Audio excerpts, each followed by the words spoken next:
জাপানের অর্থনীতি, আয়ের উৎস ও সামাজিক সূচক। জাপান একটি উচ্চ উন্নত অর্থনীতি, শিল্প, প্রযুক্তি ও রপ্তানি ভিত্তিক উৎপাদন দেশের অর্থনীতির প্রধান ভিত্তি।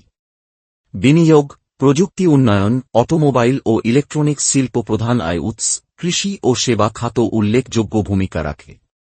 পর্যটন সাম্প্রতিক বছরগুলোতে বৃদ্ধি পেয়েছে এবং শতকরা বৃদ্ধির মাধ্যমে দেশীয় আয়ের একটি গুরুত্বপূর্ণ অংশ হয়ে উঠেছে।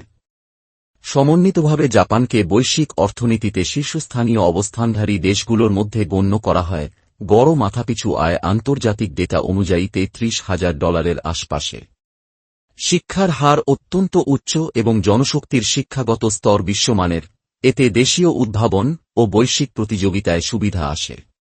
অর্থনৈতিক চ্যালেঞ্জগুলির মধ্যে রয়েছে জনসংখ্যার বার্ধক্যজনিত চাপ, কর্মবাজারে উন্নয়নশীল কাঠামো এবং বিশ্ববাজারের ওঠানামা মোকাবেলা।